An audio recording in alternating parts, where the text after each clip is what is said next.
होगी तो वो इबादत नहीं बनेगी। इत्बाए रसूल में नमाज नहीं होगी तो वो इबादत नहीं बनेगी। इत्बाए रसूल में नमाज कैसे? जिस तरह रसूलुल्लाह ने नमाज अदा की उस तरह अदा करोगे तो इबादत बनेगी। इबादत अल्लाह की, नमाज अल्लाह की। मैं अपने तरीके से पढ़ूं, फलाना अपने तरीके से, फलाना अपने तरीके से। भाई अल्लाह कहे मेरी इबादत कर रहा है, कबूल है? ना ना ना। खालिक ने फरमाया कुल इन कुंतुम तुहिब्बून अल्लाह फत्तबिऊनी युहब्बुकुमुल्लाह। आओ मेरे आगे झुकना भी है तो वैसे झुको जैसे मेरे महबूब ने झुकना सिखाया। सुभान अल्लाह। आओ मेरे आगे रकू भी करना है तो वैसे करो जैसे मेरे महबूब ने रकू किया। आओ मैं तो हर तरफ हूं। अल्लाह मशरिक में भी, अल्लाह मगरिब में भी, अल्लाह शुमाल में भी, अल्लाह जनूब में भी। तो फिर हर बंदा कहे अल्लाह तो हर तरफ है, मैं जिधर मर्जी चाहूं मुंह करके नमाज पढ़ लूं। भाई अल्लाह तो हर तरफ है, अल्लाह हर तरफ है ना, ऊपर भी नीचे भी, मशरिक में भी, मगरिब में भी, शुमाल में भी, जनूब में भी। तो फिर कोई मशरिक की तरफ मुंह करके पढ़ ले, कोई मगरिब की तरफ पढ़ ले, कोई शुमाल की तरफ पढ़ ले, कोई जनूब की तरफ पढ़ ले। इबादत अल्लाह की, नमाज अल्लाह की, क्या कबूल होगी? कबूल तो दूर की बात रही, क्या उसकी नमाज होगी? जो किबला की तरफ मुंह करके बैतुल मुकद्दस की बजाय मस्जिद हराम बैतुल्लाह की तरफ मुंह करके नमाज अगर कोई नहीं पढ़ेगा तो वो नमाज उसकी इबादत नहीं बनेगी। इसलिए इबादत नहीं बनेगी कि मक्का मुकरमा की तरफ मुंह करके नमाज पढ़ना इत्बाए रसूल है। कोई मुफ्ती ये फतवा नहीं दे सकता भाई अल्लाह हर तरफ है, जिधर मर्जी मुंह करके नमाज पढ़ लो। नहीं, कुल इन कुंतुम तुहिब्बून अल्लाह, मैं तब मोहब्बत करूंगा जब आओगे मेरे नबी की पैरवी में, मेरे रसूल की पैरवी में। सुबह भी आपने सुना और दौराने नमाज ही काबा बदल दिया। 2 रकतें पढ़ी जा चुकी थी, 2 पढ़ी जानी थी। पहली 2 रकतें भी इत्बाए रसूल में बैतुल मुकद्दस की तरफ, और आखिरी 2 रकतें भी इत्बाए रसूल में मस्जिद हराम मक्का की तरफ। सुभान अल्लाह। पहली भी कबूल हो गई क्योंकि इत्बाए रसूलुल्लाह थी, और दूसरी भी कबूल हो गई क्योंकि इत्बाए रसूलुल्लाह थी। तो क्या पता चला? जिधर महबूब का रुख उधर ही रब बैठा है। दौराने नमाज इसलिए हुक्म आया कि अजमत रसूल तो देखो कि रुख मेरे हबीब ने बदला, नमाज नहीं टूटी। पहली रकत आखिरी बनी, आखिरी रकत पहली सफ आखिरी बनी, आखिरी सफ पहली बन गई। हजूर पहली इमामत से मुड़े और आखिरी सफ के आगे जाकर खड़े हो गए। सारे साहबा ने हाथ बांधे, पीछे रुख मोड़ लिया। पैरवी और इत्बाए रसूल ये होती है। किसी ने नहीं कहा नमाज टूट गई, इबादत अल्लाह की। ये कौन होते हैं इधर काबा फेरने वाले? पता चला कि आसान अमल वो है जो पैरवी रसूल में हो। बेशक, ये बेशक। तो नमाज है। इसी तरह दीन इस्लाम का हर शोबा पैरवी रसूल की हमें तलकीन करता है, तभी वो आसान अमल बनेगा। अगर आप तिजारत के शोबे से ताल्लुक रखते हो, तिजारत वैसे करो जैसे पैरवी रसूल में, सियासत वैसे करो जैसे पैरवी रसूल में हो, अदालतें वैसे चलाओ जैसे पैरवी रसूल में है, थाने और कचहरे वैसी चलाओ जैसे पैरवी रसूल में है, दुकानदारी वैसे चलाओ जैसे पैरवी रसूल में है, अपनी इकोनॉमी ऐसे बनाओ जैसे पैरवी रसूल में बनती है, अपनी फॉरेन पॉलिसी वो इख्तियार करो जो पैरवी रसूल की अरशादात की रोशनी में है। आओ देखो ये सब पैरवी रसूल और इत्तबा करो। खां देखो कैसे नहीं तुम रब के महबूब बनते, क्योंकि रब ने फरमाया कुल इन कुंतुम तुहिब्बून अल्लाह, मैं तुम्हें अपना महबूब बना लूंगा, अपने अमाल को इत्तबाए पैरवी रसूल के मुताबिक इख्तियार कर। ये तो बड़े अमल थे। आओ देखो सहाबा ने कैसे छोटे छोटे अमल में भी पैरवी की। हजरत उमर फारूक ने एक कुर्ता नया सिलवाया, जेबे तन किया।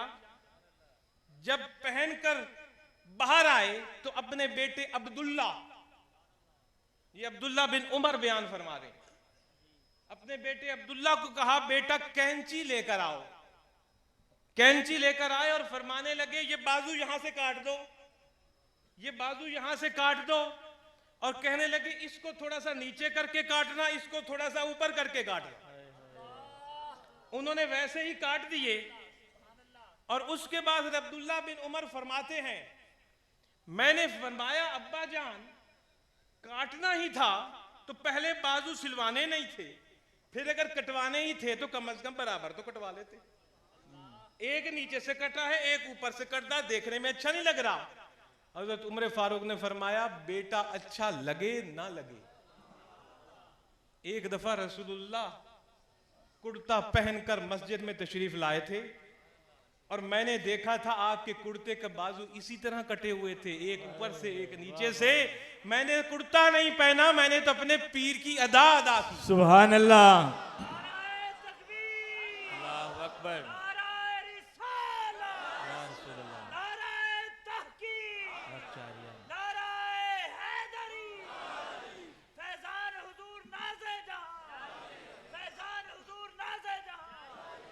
हजरत जबीर, शायद तलफ़ुज़ में कुछ उसमें गड़बड़ हो, जुबैर, मैं पहले अर्ज करता हूं। हजरत जुबैर फरमाते हैं कि मैं एक सहाबी के साथ मदीना मुनव्वरा से सफर के लिए बाहर निकला। वो सहाबी मेरे साथ थे। हम मदीना से 10-12 मील बाहर निकले तो क्या देखता हूं, सहाबी ने अपनी सवारी रोकी, सवारी से नीचे उतरे और 2 रकत नफल अदा की। अब वो जगह ना मक्का थी, ना काबा था, ना कोई मस्जिद थी, ना कोई अहम मकाम था। बज़ाहिर रेगिस्तान था, चटियल मैदान था। वहां उतरकर 2 नफल नमाज उन्होंने पढ़ी और फिर सवार हो गए कि चलो चलते हैं। वो कहते हैं, मैंने पूछा, हुजूर ये वजह क्या है?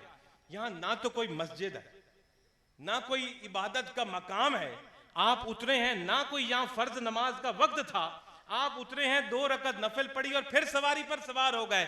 वो कहने लगे, मैंने अपने पीर को, रसूलुल्लाह सल्लल्लाहु अलैहि वसल्लम को एक दफा सफर पर यहां उतर कर 2 नफल पढ़ते देखा, मैंने तो पीर की अदा अदा की। सुभान अल्लाह, सुभान अल्लाह। मुझे होश कब था सजूद का, ये सहाबा की सोच है और हर इश्क वाले की सोच है। मुझे होश कब था सजूद का, तेरे नक्शे पा की तलाश थी कि मैं झुक रहा था नमाज में। अब जनाब हजरत उस्मान गनी रदी अल्लाह ताला अन्हु, आपने सहने काबा में खड़े होकर तवाफे काबा से इनकार कर दिया। आपके रिश्ते में वो कजन लगते थे साहब, उन्होंने आपसे फरमाया कि आए जी आप तवाफ कर लें, काबे का आप मक्के में आ गए हैं, लेकिन मोहम्मद रसूलुल्लाह को हम मक्के में नहीं आने देंगे तवाफ करने के लिए। सहने काबा में मौजूद थे। हजरत उस्मान गनी रज़ी अल्लाह ताला अन्हु ने फरमाया, मुझे कौन से काबे का तवाफ करने के लिए कह रहे हो? हजूर हदैबिया में बैठे हो और उस्मान इतना गुस्ताख के अपने पीर की गैर मौजूदगी में काबे का तवाफ करे। मेरा पीर आगे आएगा, इत्बाए रसूल बनेगी तो काबा बनेगा और तवाफ होगा और कबूल होगा। सुभान अल्लाह, सुभान अल्लाह। तुम तुहिब्बून अल्लाह फत्ताबिऊनी क्या कहने। और पूरे कुरान मजीद में कहीं नहीं आया कि रसूलुल्लाह सल्लल्लाहु अलैहि वसल्लम से मोहब्बत करो। पूरे कुरान में कहीं नहीं आया रसूलुल्लाह से मोहब्बत करो। जहां भी हुक्म आया पैरवी करो, इत्बा करो, जैसा मेरा महबूब ने किया वो करो। यही मोहब्बत का तकाजा है कि महबूब की हर अदा पसंद होती है। अगर कोई मोहब्बत रसूल का दावा करे तो उसके किरदार में से रसूलुल्लाह की झलक नजर आए। किस तरह इन्होंने छोटी छोटी चीजों का जनाब हकूकुल्लाह और हकूकुल इबाद, तो बड़ी छोटी छोटी चीजों पर मुर्शिद की जनाब की। और जिस चीज से हजूर ने झिटक दिया, मना कर दिया, उन्होंने हाथ नहीं लगाया उस चीज। एक ताजिर थे साहबी, तिजारत करके आए वापस मदीना, एक अंगूठी पहन ली सोने की। पहनी हुई थी हाथ में, तिजारत में कामयाबी हुई, मुनाफा हुआ, अंगूठी खरीदने पहन ली। आपको पता है सोने की अंगूठी पहनना मर्द के लिए जायज नहीं है। रसूलुल्लाह सल्लल्लाहु अलैहि वसल्लम ने जब अंगूठी उनके हाथ में देखी, हजूर को नागवार गुजरा।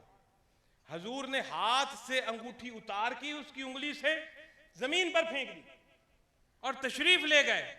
बाद में बाकी सहाबा या साहबियों ने अर्ज किया, हजूर आप अंगूठी उठा लें, आप ना पहने, हजूर को पसंद नहीं, आपकी बेगम के काम आ जाएगी, बच्चियों के काम आ जाएगी, ले जाएं, दौलत है, धात है सोने की। उस सहाबी के अल्फाज से उसने कहा, मैं वो चीज उठाऊं जो मेरे पीर ने फेंक दी। उस जात की कसम जिसके कब्जे में मेरी जान है, इस चीज को हाथ नहीं लगाऊंगा, सोने की अंगूठी को। पड़ी रहे, और सिर्फ उन्होंने नहीं, मदीने के किसी सहाबी ने अंगूठी नहीं उठाई।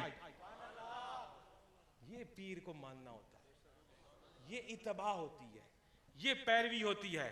आज इत्तबाए रसूल में सब असल जरूरत है। मैं आखिरी अल्फाज पे आता हूं, हमें अपने दिलों को साफ करना पड़ेगा। नमाजों के साथ साथ अपने दिलों में एक दूसरे के लिए मोहब्बत पैदा करो, एक दूसरे को माफ करो, ये दीन है। माफ करो। रसूलुल्लाह ने कसम उठाकर फरमाया, रसूलुल्लाह सल्लल्लाहु अलैहि वसल्लम ने कसम उठाकर फरमाया, माफ करने से किसी की इज्जत कम नहीं होती और सदका देने से किसी का माल कम नहीं होता। सुभान अल्लाह। अगर रसूलुल्लाह की जुबान पर यकीन है तो आज इस महफिल में एक दूसरे को माफ करके उठो। अपने मुर्शिद किबला सैयद मोहम्मद अब्दुल्लाह शाह के सदके एक दूसरे को माफ कर दो, दिलों को साफ कर दो। अल्लाह वो इज्जत देगा कि दुनिया देखेगी। अपने माल रब की राह में लुटाओ, कुर्बान करो, जमा कर करके मत बनाओ सांप। ये कब्र के सांप हैं, दौलत को इकट्ठा करके रखना। लुटाओ अपना माल। रसूलुल्लाह ने फरमाया कि किसी उसका माल कम नहीं होगा जो सदका करेगा। इज्जत वाला बनना है तो एक दूसरे को माफ करके जाओ, और अगर अपना माल बढ़ाना है और गुर्बत से निजात पानी है तो अल्लाह की राह में माल देकर जाओ। आखिरी चंद मिनट, 2-4 मिनट ऊपर हो जाए तो माजरत चाहूंगा। दिल की सफाई की बात करूं, ये कोई आसान बात नहीं है। नमाज पढ़नी आसान है, रोजा रखना आसान है, हज करनी आसान है, दिल साफ करना सबसे मुश्किल।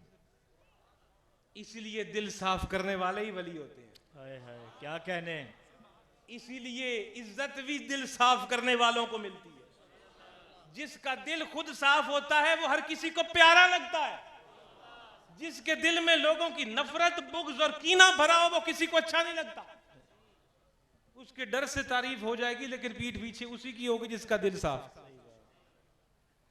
हजूर के साहबी हैं हजरत अनस रदियल्लाहु ताला अन्हु और हजरत अब्दुल्ला बिन अमर रदियल्लाहु ताला अन्हु। अमर, उमर नहीं, अमर। आप फरमाते हैं, दोनों सहाबा हम हजूर के साथ तशरीफ फरमाते कि रसूलुल्लाह सल्लल्लाहु अलैहि वसल्लम ने हमें फरमाया, अब जो बंदा आएगा, क्या फरमाया, अब जो बंदा आएगा अल्लाह उसको बगैर हिसाब किताब पे जन्नत में दाखिल करेगा। उन्होंने बड़े मुतवज्जे हुए, जी खुशकिस्मत इंसान है, आ रहा है, उन्होंने ज़ियारत की, बिठाया। वो फरमाते हैं दूसरे दिन फिर वही वक्त था, रसूलुल्लाह सल्लल्लाहु अलैहि वसल्लम ने फिर फरमाया, अब जो बंदा आएगा अल्लाह उसको बगैर हिसाब और बगैर किताब के जन्नत में दाखिल करेगा। तीसरे दिन वो फरमाते हैं फिर वही वाकया हुआ, और तीनों दिन वो एक ही बंदा आया। वो चले गया शख्स, तो जनाब हजरत अब्दुल्ला बिन अमर फरमाते हैं कि मैंने सोचा कि ये कौन सा ऐसा अमल करता है जो मैं नहीं करता, कि बगैर हिसाब किताब की ये जन्नत, कौन सी नमाजें ये पढ़ता है, देखूं तो सही कितने रोजे रखता है। वो कहते हैं मैं शाम को उसके घर पहुंच गया, और शाम को उसके घर पहुंच गया। उन्होंने कहा भाई आने का मकसद क्या, घर में कोई लड़ाई हो गई कि बीवी से कोई लड़ाई हो गई, घर छोड़ दी।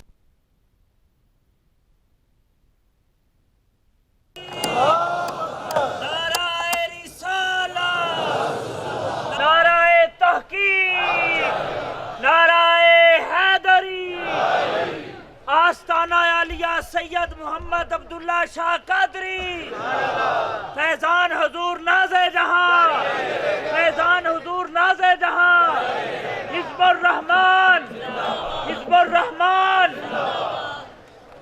जनाब घर में कोई लड़ाई हो गई? उन्होंने कहा नहीं कोई लड़ाई नहीं हुई, वैसे ही मैं रात तुम्हारे घर में चल गया। वो फरमाते हैं ईशा पढ़ी उसने, ईशा पढ़ के जनाब ना मामूल के मुताबिक बिस्तर में लेटा और सो गया।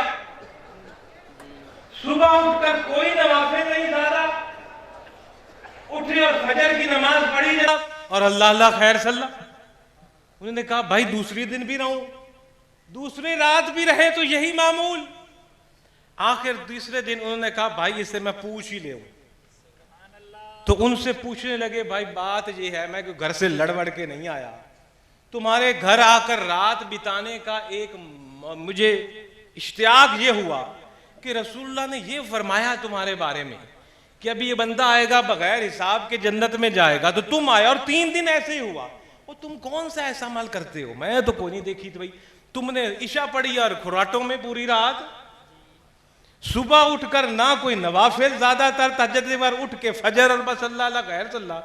उसने कहा भाई मेरा कोई अमल तो है नहीं, सिर्फ मैं ये करता हूं कि जिस वक्त मैं रात को सोता हूं ना, मेरे दिल में अल्लाह की मखलूक के किसी के लिए भी नफरत नहीं। वाह सुभान अल्लाह।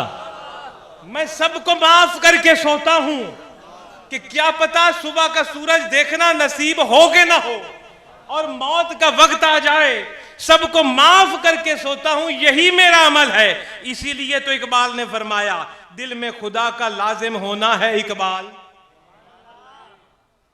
दिल में खुदा का लाजिम होना है इकबाल, सजदों में पड़े रहने से जन्नत नहीं मिलती। दिल सीधा होगा तो जन्नत मिलेगी, सजदे में पूरी जिंदगी टेढ़ा दिल लेके पड़ा रहेगा तो जन्नत नहीं मिलेगी। और दिल में रब कब आएगा?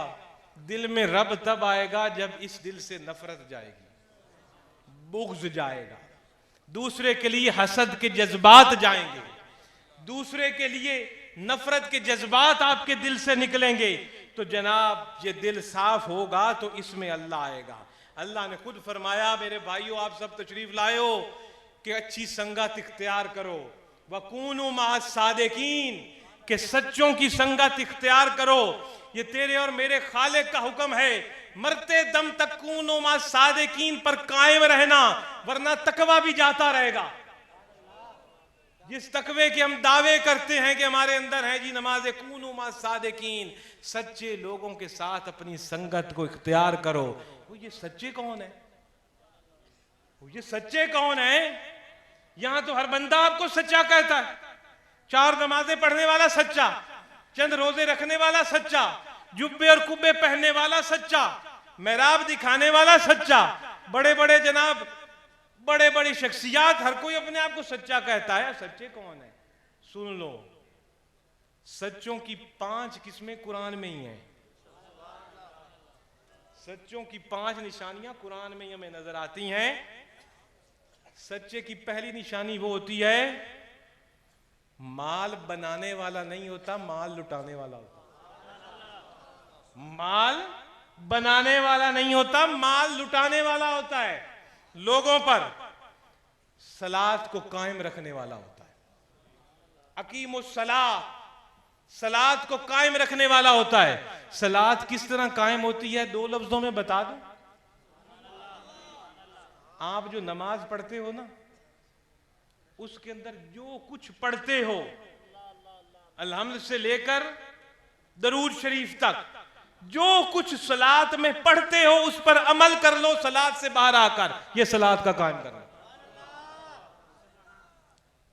जो कुछ सलात में पढ़ते हो जुबान से, अल्हम्दुलिल्लाह रब्बिल आलमीन मालिक यौमिद्दीन इय्याका नअबुदु व इय्याका नस्तईन, जैसे तोते की तरह सुभान रब्बियल आला, सुभान रब्बियल आला, हाँ जी, अत्तहियातु लिल्लाह व सलातु वस्सलाम, जो कुछ पढ़ते हो नमाज में, जब मुसल्ले से उतरो तो उस पर अमल कर लो। जो पढ़ा है,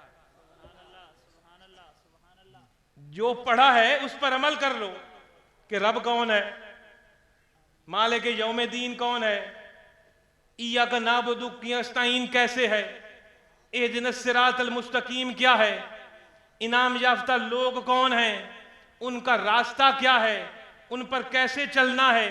सुभाना रब्बे जल आला है तो कौन है और कैसा है, सुभाना रब्बे जल अजीम है तो कौन है तो कैसे है। अत्तहियातु लिल्लाहि वस्सलातु वस्सलामु अलैका अय्युहन नबी, ये नबी जो सामने अय्युहन है उस पर सलाम जो हाजिर और नाजिर है। अगर वो हाजिर और नाजिर तेरी नमाज में नहीं है तो फिर क्यों पढ़ता है अये नबी। यही माना बनता है कि सलाम उस नबी पर जो ये है, तो मतलब तेरी नमाज के सामने वो होता है। समझा ना नुक्ता, मैं लड़ाई झगड़ा नहीं डाल रहा। जो कहते हैं ना वो हाजिर है ना नाजिर है, कोई और नमाज नहीं आए, ये लफ्ज तो ना पढ़े उसने अस्सलाम अलैका सलाम अय्युहन नबी। इस नबी किस नबी पर, इस नबी पर। ऐसे लगता है जब तोता याद पर बैठा है, इस नबी, वो नबी भी नहीं जो मदीने में है, इस नबी। और उसके बाद अल्लाहुम्मा सल्ली अला, फिर दरूद, और फिर नबी पर ही दरूद नहीं, आल पर भी दरूद। कोई कहता है नबी का जिक्र आ जाए, नबी का ख्याल आ जाए नमाज में तो नमाज बातिल होती है। जब अय्युहन नबी कहोगे तो किसका ख्याल आएगा, जब अल्लाहुम्मा सल्ली अला मोहम्मद कहोगे तो किसका ख्याल आएगा। और ये तो हम नबी का ख्याल की बात करें, यहां तो आल का भी ख्याल आ पड़ा। अल्लाहुम्मा सल्ली अला मोहम्मद पर भी काम पूरा नहीं, वाला आले मोहम्मद, वाला आले मोहम्मद। जो पढ़ते हो मुसल्ले से उतर पर अमल कर लो, ये कीम सलाह है। ज़कात लेने वाले नहीं होते हर वक्त मांगने वाले, मुझे दो जी मुझे दो। ज़कात बांटने वाले, वादा वफा करने वाले होते हैं, वादे तोड़ने वाले नहीं होते। ये मैं सच्चों की बात बता रहा हूं। कहां वादा वफा करते हैं, घर में भी करते हैं, बाहर भी करते हैं, जंग में भी करते हैं, अमन में भी करते हैं, सुख में भी करते हैं, दुख में भी करते हैं। जालिम के आगे भी वादा वफा करते हैं। तेरे और मेरे हुसैन ने मदीने में भी वादा वफा किया, मक्के में भी वादा वफा किया। तेरे और मेरे हुसैन ने करबला में अली अकबर और असगर को कुर्बान करके भी वादा वफा किया। और आखिरी सादिक लोगों की निशानी जो कुरान हमें बताता है, जिंदगी में जबर नहीं करते किसी पर बल्कि सबर करते। इल्लल्लज़ीना आमनू व अमिलुस सालिहात व तवासौ बिल हक़ व तवासौ बिस सब्र, जो ईमान लाए और उस पर अमल कर गए और खुद भी हक इख्तियार किया और लोगों को भी हक की तरफ बुलाया, और उस हक पर चलते हुए जो मुसीबतें आईं उस पर खुद भी सब्र किया और इस्तकामत की और लोगों को भी इस्तकामत की। ये हैं वो नाफे लोग जो दुनिया और आखिरत के घाटे से बाहर चले गए। आज हम दीन की बात करते हैं। आखिरी 2 मिनट और उसके बाद आपसे इजाजत। मुझे लाओ दिखाओ वो दीन यहां आज कहां है। आखिरी मैं सोच आपके सवाल आपके लिए छोड़े जा रहा हूं मुसलमानों। वो दीन हक जिसके लिए रसूलुल्लाह सल्लल्लाहु अलैहि वसल्लम ने कुर्बानियां दी, वो दीन हक जिसकी तकमील का ऐलान हुज्जतुल विदा पर हुआ, वो दीन हक जो रसूलुल्लाह सल्लल्लाहु अलैहि वसल्लम ने जब हुज्जतुल विदा पर हमें दिया और फरमाया अय अल्लाह गवाह रहना, पहले लोगों से सवाल किया, मैंने पहुंचा दिया। खुतबा पढ़ो ना, हुजूर ने सामने वालों को कहा मैंने पहुंचा दिया, उन्होंने कहा पहुंचा दिया। हुजूर ने फरमाया गवाह रहना। अल्लाह फिर हुजूर ने दाएं तरफ मुंह फेरा और लोगों से कहा मैंने रब का पैगाम पहुंचा दिया। लोगों ने कहा पहुंचा दिया। हुजूर ने फरमाया ऊपर हाथ करके अल्लाह गवाह रहना। फिर हुजूर ने बाएं तरफ रुख किया और कहा मैंने पैगाम पहुंचा दिया। लोगों ने अर्ज की हुजूर पहुंचा दिया। हुजूर ने फिर आसमान की तरफ इशारा किया अल्लाह गवाह रहना, मैंने तेरा दीन इन तक पहुंचा दिया। सुभान अल्लाह। वो दीन जिसके लिए फिर सहाबा ने जंगें लड़ी और कुर्बानी